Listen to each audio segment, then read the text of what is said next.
Chuka Umunna, you grew up in your constituency, something that can't be said of most of the politicians at the top these days. So how important is that to you, and does it help you connect better with the trepidations and concerns of your constituents? Well, I don't know. I mean, I can't really compare myself to others because I don't know what it's like either to represent a seat that you didn't grow up in or to be represented by somebody in that position. But certainly for me, it's an emotional thing, really. I always describe what we do as members of Parliament as something that is quite sacred. And I believe it's very sacred. It's you're entrusted to represent a hell of a lot of people, 100,000 people. Is it that much for you? I think the average is 80, isn't it? I have about 100,000. Yeah. Well, I have 100,000 constituents who I represent, but not all of them can vote. So people often do it by reference to the number of electors. But essentially, I represent 100,000 people, and that is a big and serious responsibility. But for me, I definitely think, I know the area backwards, and you just have that. You have that emotional connection, I suppose. I represent the neighbours I grew up with. My family live here. This is home. So I think that for me, it would be having represented an area that is home, it would be quite weird not to do so. Perhaps then, if you don't grow up in that area, would it be more difficult to relate to? Ed Miliband, for example, didn't have anything to do with Doncaster, I don't think, until he stood there as an MP. Do you think that would be more difficult, or do you think you have to adapt quickly?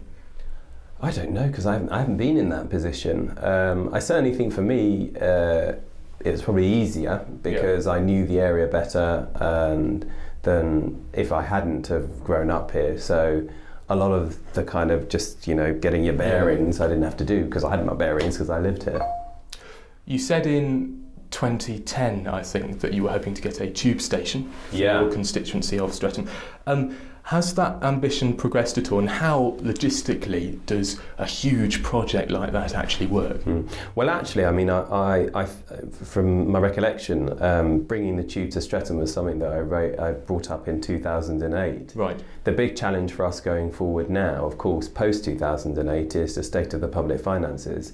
And to extend any tube line will involve a large degree of infrastructure expenditure, and to do that in fiscally constrained times, which we're in at the moment, is quite difficult. But I've always argued, and what I've always talked about bringing the tube to Streatham, is that when money does become available and when they do look at extending the tube in the future, I would like to see that come here. Who has the ultimate say then on whether this goes through? Well, ultimately, it would be a joint decision, I would have thought, between the Mayor of London and central government, because the kind of expenditure involved. The Mayor of London's budget is, just a bit over 10 to 12 billion, I believe. You're doing a project of that size, it involves a lot more expenditure. So central government would have a part to play in that too. Yeah. I must ask you, just because I'm intrigued as well from your point, would Boris be a good leader for the Tories, do you think? That's an issue for the Tories. Frankly, I'd rather not have a Tory leader at all. What I'm looking for is a Labour Prime Minister in the form of Ed Miliband. That's what we're working towards. On that note then of Ed, at the Labour conference that you've just come back from, he criticised the government's handling of the economy, the tough spending cuts, etc. But we do seem to be back on track in the financial situation in the country. So do you think then that this current government was right all along? No, because I've seen my constituents sustain 3 years of misery, stress, and a situation where they've seen their wages falling while costs are increasing. And I think if you ask any of them, do you want to go and thank the government for what they've just put you through? I don't think any of them would want to go and thank the government. I certainly don't think this is a vindication of them. Actually, the people it's a vindication of are, the businesses, all the businesses in our community and beyond, who despite the difficult economic weather have actually managed to succeed and overcome the very adverse situation that they're finding themselves in. Now, is it, am I pleased that we've got growth returning? Of course I am. We've seen the headline rate of people claiming job seekers allowance in Streatham in this constituency fall from around 4,200 to around the 3,700 mark now, which is very, very welcome. People out of work getting into work is fantastic. The problem that we've got in the constituency, frankly, is that since 2010, we've seen the number of long-term unemployed people go up 5 times. So we're certainly not out of the woods yet, and we certainly got to keep ensuring that the economy grows, but it's not just that it grows, it's that it grows in a way that actually delivers for people, not just say the top 1% of people who are doing very well. Thank you very much. That's what I wanted to touch on. Ed Miliband made a number of promises in his speech at the Labour conference, but how do they affect real people such as your constituents? Well, if you look at what has happened to energy prices, people have been clobbered by energy prices in my constituency, and on average we've seen across the country energy bills go up by £300. And of course people remember that the wholesale price, the price at which the electricity companies buy in bulk the energy, gas or electricity, that went up massively in 2008. And then when that fell, it fell by about 45% in 2009. Household bills only came down by 5%. Now there's something wrong there. There's something that isn't delivering for consumers. And so the energy price freeze that we would implement if we got elected in May 2015 would on average help businesses here in this constituency. It would help the average business save £1,800. It will help the average family save £1,120. So I think that would make a big difference to people. And beyond that, we've also said, for example, people, there are a lot of businesses in this constituency who have been suffering from the high business rates there have been. We will cut business rates in 2015 and we will freeze them in 2016. And that will make a big difference to many of our small firms and entrepreneurs who, as I said, have weathered the storm, but it's been really tough for them here. On that note, walking along your high street, plenty of small businesses, big businesses. Do you think lower corporation tax is better for business? Well, look, you mean lower business rates or lower corporation tax, or both? Lower corporation tax, first off. Well, the corporation tax rate is coming down to 21%. The government was going to take it down further to 20%.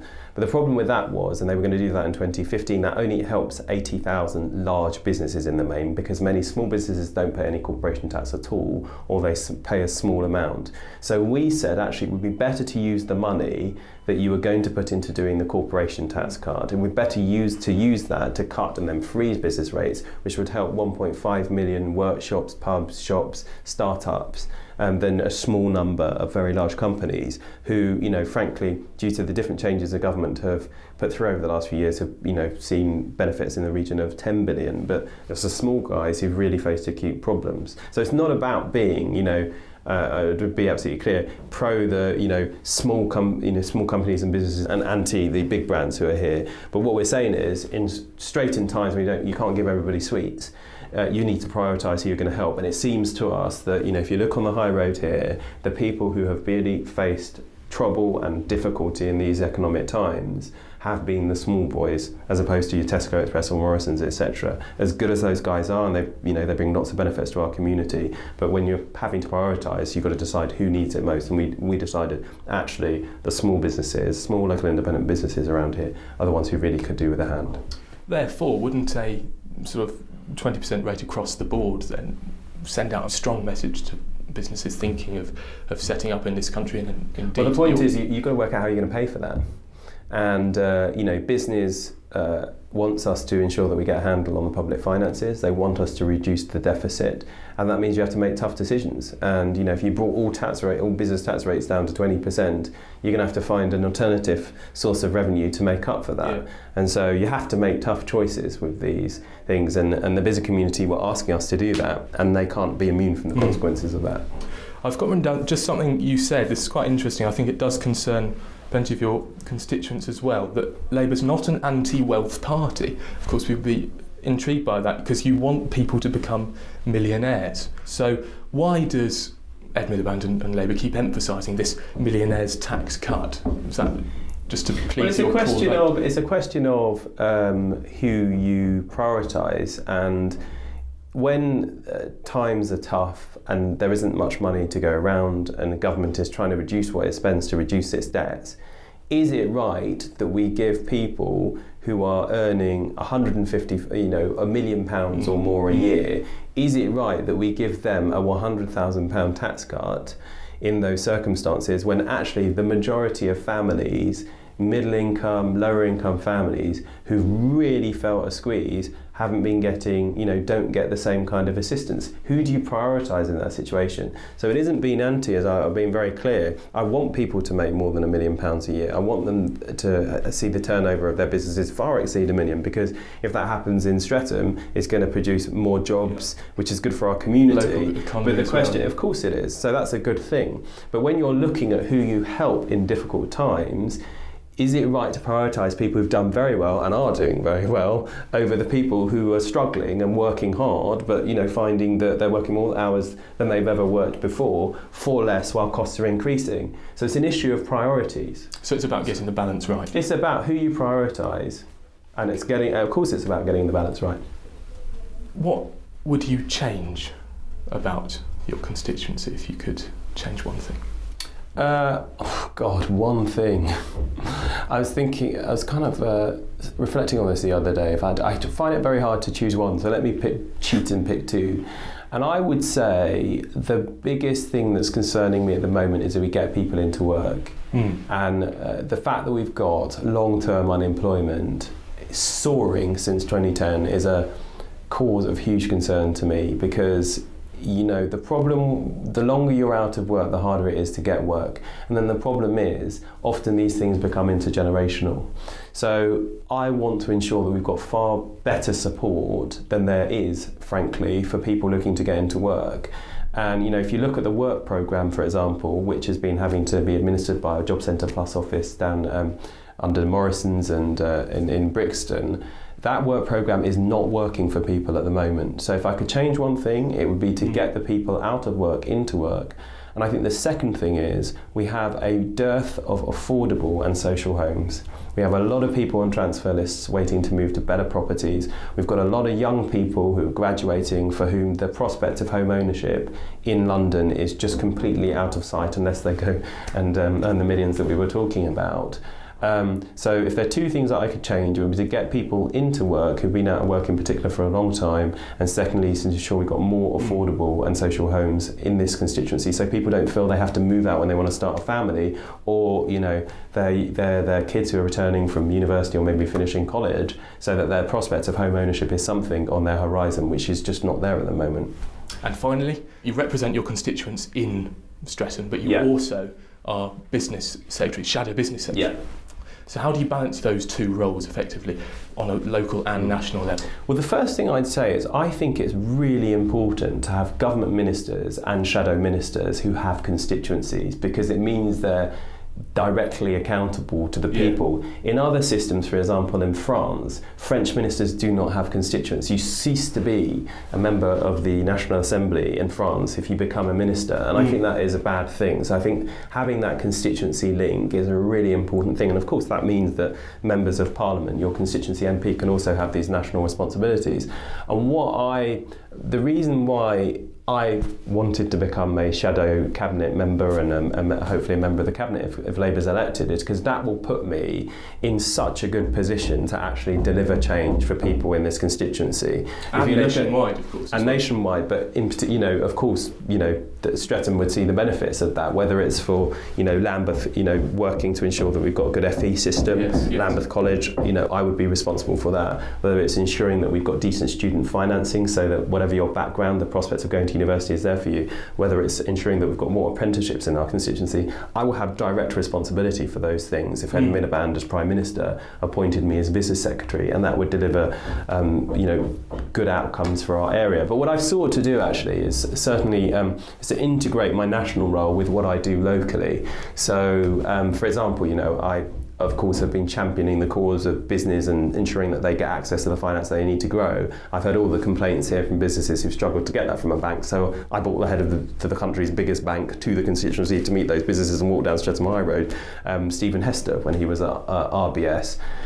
Or just other things, I suppose. When we were setting up the Business Improvement District, one of the crucial things was to get the support of the big brand names who had their shops here and to get them to vote for it. Now, a lot of them, I won't name them, have a policy of not voting in favour of having a business improvement district. And because of the pressure that I brought to bear on their chief executives at national level, they actually decided that they would support this bid. So I tried to make sure that, you know, everything I do nationally, you know, is brought to bear and has a, you know, delivers benefits for our area. And I'm pleased to say I think we've done that. Chuka Umunna, thank you very much. I really appreciate your time. Cheers. Pleasure. Thank no you. worries.